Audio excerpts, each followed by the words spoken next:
14 বাংলার ডিজিটাল মিডিয়ার পক্ষ থেকে সবাইকে জানাই স্বাগত। কাল ছিল আইএসএফের প্রতিষ্ঠান দিবস। আর সেই প্রতিষ্ঠান দিবস থেকে কোট আনকোট পীরজাদা নওশাদ সিদ্দিকী ভরা মজলিসের সভাতে তৃণমূল কংগ্রেস সহ বিজেপিকে উৎখাত করার ডাক দিলেন এবং যারা তৃণমূল কংগ্রেস এবং বিজেপির বিরোধিতা করেন এই রাজ্যে যেসব ছোট ছোট দল, সেকুলার দল মানে রাজনীতিতে, তাদেরকে ডাক দিলেন ঐক্য মঞ্চে আসার জন্য। জোটবদ্ধভাবে তৃণমূল কংগ্রেস এবং বিজেপিকে উৎখাত করবেন এই ডাক দিলেন। এবার সময় আছে, দেখার বিষয় আছে দর্শক। তো আগে আমরা নওশাদ সিদ্দিকী সাহেব তিনি কি বললেন আগে আমরা শুনে আসি, তারপরে এ বিষয়ে কিছু কথা আমরা আলোচনা করব। চলুন দর্শক, আগে নওশাদ সিদ্দিকী সাহেব কি বলে আমরা আগে শুনে আসি। যে সেই সমাবেশে একদিকে যেমন প্রকাশ আম্বেদকরের নাতি তিনি এখানে উপস্থিত ছিলেন এবং আব্বাস সিদ্দিকী ভাইজান শেষ মুহূর্তে দেখলাম একেবারে অনুষ্ঠান শেষ মুহূর্তে হঠাৎ করে হাজির। আমি বাইরে ছিলাম, আমি একটু চতুর্দিকে খেয়াল রেখেছিলাম কোনো সমস্যা না হয় বা সুন্দরভাবে যাতে হয় সেটার দিকে খেয়াল রেখেছিলাম। সবাই যদি মাঠে চলে আসে তাহলে বাইরেটা কে দেখবে? কিছু মানুষের কাজ তো তাকে পাহারা দিতে হবে, তবে তো মানুষ নীরবে নিশ্চিন্তায় থাকবে। বলে রাখুন আমি একজন পাহারাই দিচ্ছিলাম। আমরা দেখছি আপনাদের কর্মীরা বিভিন্ন জায়গায় অভিযোগ করেছে যে বিভিন্ন জায়গায় বুথে বুথে তাদের আটকানো হয়েছে, তারপরেও শহীদ মিনারের মাঠ কানায় কানায় পরিপূর্ণ হয়েছে। আমি এতটুকু বলতে পারি, আমার কথা যদি আপনারা মিডিয়া বন্ধুরা একটু কষ্ট করে সার্ভে করেন, আমি মিথ্যা হব না, সত্য হব। যত লোক এখানে এসেছে তার থেকে আরো দুগুণ লোককে আটকানো হয়েছে। আমি বিশাল কিছু বলে দেবো না, দুগুণ লোক আরো হতো, সেই দুগুণ লোককে আটকে দেওয়া হয়েছে। তার মধ্যে বিশেষ করে শাসন এলাকাটায় বা শাসন থানাটা যেভাবে সন্ত্রাসী করছে ওই জায়গাটা, এটা অনেক দুঃখজনক। জানি না আমার শাসনের ভাইয়েরা তারা কেন বুঝছে না যে এই রাজ্য সরকারের হয়ে আপনি লড়ছেন, যে রাজ্য সরকার আপনার মসজিদ মাদ্রাসা ওয়াকাফকে ধ্বংস করছে, যে রাজ্য সরকার ওবিসিকে শেষ করেছে। ওবিসি যদি শেষ হয়ে যায় শাসনের মুসলিম বুথগুলোতে কোনো মুসলমান আর ক্যান্ডিডেট হতে পারবে? কেন আপনারা বুঝছেন না? আপনাদের ওই শাসনের ভেরির টাকা লুটের জন্য আপনারা এত পেরেশান। আপনাদের বুঝতে হবে আপনাদের বাচ্চাদের ভবিষ্যৎটা কি। আমি জানি আপনারা হয়তো এই সরকারের জন্য অনেক কষ্ট করে এনেছেন, বাম আমলে অনেক লড়াই করেছেন, কিন্তু তা বলে এটা নয় আজকে যে সরকার আছে, যে সরকার আজকে আপনার ধর্মকে একদিকে মিটাচ্ছে, ওবিসিকে মিটাচ্ছে, আবার এসআইআর এর ভেতরে ভেতরে মানুষকে আতঙ্ক তৈরি করে মোদির সঙ্গে হাত মিলিয়ে রয়েছে, এটা আপনারা কেন বুঝছেন না? আজকে মানুষ একটা তার জন্মের প্রতিষ্ঠিত 21শে জানুয়ারি দলের প্রতিষ্ঠিত দিবসে একটা আনন্দ খুশি করে আসছে, তাদের উপরে এই জুলুমটা করলেন, এটা চরম অন্যায় করেছেন। আশা রাখবো আমার সংখ্যালঘু ভাই যারা আছেন একটু হলে বুঝুন ভাই, না হয় কিন্তু জিনিসটা খারাপ হচ্ছে, যেটা আপনাদেরও বাচ্চাদের ভবিষ্যতের কথা একটু ভাববেন। তৃণমূল বারবার দাবি করেছিল যে এবার তৃণমূলের supremo second in command Abhishek Bandyopadhyay তিনি বলেছিলেন যে দক্ষিণ চব্বিশ পরগনার 31 এবং ভাঙড়টাও জিততে হবে। কি বলবেন আজকে এখান থেকে? এটা বলতে হয়, বলে পাগলে কিনা বকে ছাগলে কিনা খায়, বলতে হয় বকে।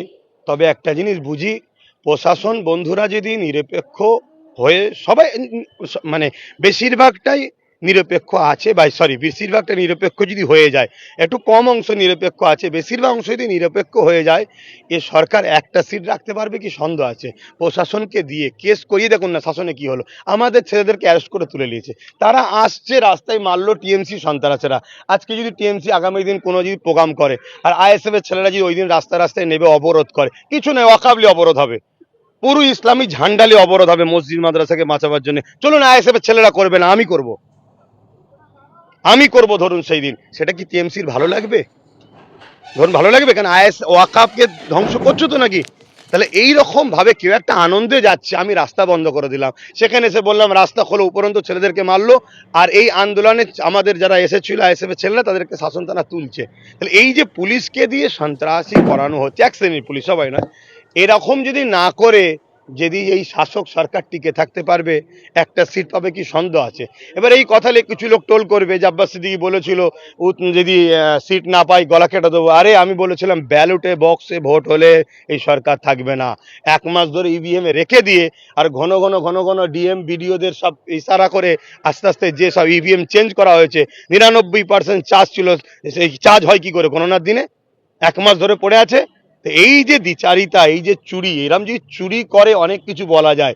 সেই জায়গায় আমিও বলছি চুরিটা বন্ধ করে দিয়ে সংবিধান অনুযায়ী রাজনীতি করে দেখান, তাহলে বোঝা যাবে আপনি রঙের দোকানে আবার চলে যাবেন, আবার যে রঙের দোকান খুলতে হবে আপনাকে। অভিষেক বন্দ্যোপাধ্যায় টার্গেট দিয়েছে এবারে 250 আসনে তারা তৃণমূল কংগ্রেস জিতবে এবং আইএসএফ কে শূন্য করবে। মোদির মাথায় হাত থাকলে 250 কেন, 294টাই পাওয়া যাবে। মোদির সঙ্গে সেটিং এ অমিত শাহ ছেলে আর অভিষেক একসাথে ব্যবসা করে। এ তো আমাদেরকে বোকা বানাচ্ছে। এরা দিদি মোদি আমাদেরকে বোকা বানাচ্ছে। অতএব মোদির মাথায় হাত থাকলে, দেশের প্রধানমন্ত্রীর হাত থাকলে, আর নির্বাচন কমিশনার তাদের হাতে, দেখছেন না কেমন করে সব মানুষের নতুন করে নাগরিকত্ব হরণ হচ্ছে আর হচ্ছে। এরকম যদি সংবিধান বিরোধী কাজ যদি গাইজুয়ারি হয়, তা 250 তো কম বলেছে, 294টা পাবে। মোদির মাথায় হাতও লাগবে না, প্রশাসন শুধু একটু চুপচাপ ঘরে বসে থাকবে। ওই দিন 294টা আমরা দখল করে নেবো।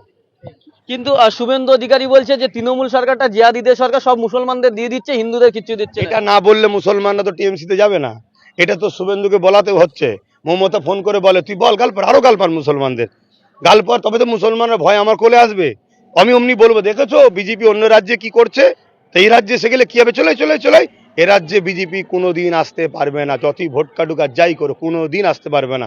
কারণ এ রাজ্যের সংখ্যাগুরু সম্প্রদায়ের একটা বড় অংশ তারা সম্প্রীতি প্রেমিক মানুষ। তাই এই ভয়গুলো দেখিয়ে এ রাজ্যে টিএমসি থাকবে, আরএসএস এর দুর্গা, আর বাকি দেশের মাথায় থাকবে ওনারা বিজেপিরা, তারাও আরএসএস এর লোক। বলছে সেটিং চলছে পুরো। সম্পূর্ণ সম্পূর্ণ সেটিং। এই সেটিংকে যত দ্রুত মানুষ বুঝবে, তত ভালো। মানুষ বুঝছে বলেই তো এই জনসমুদ্র তৈরি হচ্ছে, তাই বিভিন্ন জায়গায় রুকার চেষ্টা হচ্ছে। কদিন আগে হুমায়ুন কবির তিনি বলছেন যে ভাঙড়ে নওশাদকে হারাবো, তৃণমূলের সঙ্গে নাকি নওশাদের সেটিং চলছে।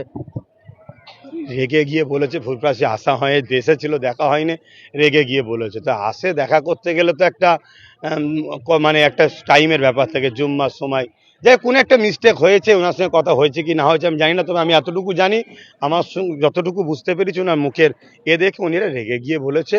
উনিও জানেন নওশাদকে হারাতে বিজেপিও পারবে না, টিএমসিও পারবে না, আমি তো দুদিনের, আমি কি করে পারি, এটা রাগের মাথায় বলে ফেলেছে। এবার কাদের সঙ্গে জোট করবেন? আমরা দেখেছিলাম 2021-এ সংযুক্ত মোর্চা হয়েছিল, বাম কংগ্রেস আইএসএফ। এবার জোটের এখনো পর্যন্ত কোনো প্রকাশ্যে আসেনি। কাদের সঙ্গে জোট করছেন আপনারা? বিজেপি টিএমসির বিরুদ্ধে যারাই লড়বে তাদের সবাইকে জোট হওয়া দরকার, এই আহ্বান আমি জানিয়ে দিয়েছি, চেয়ারম্যান কাজ করছে।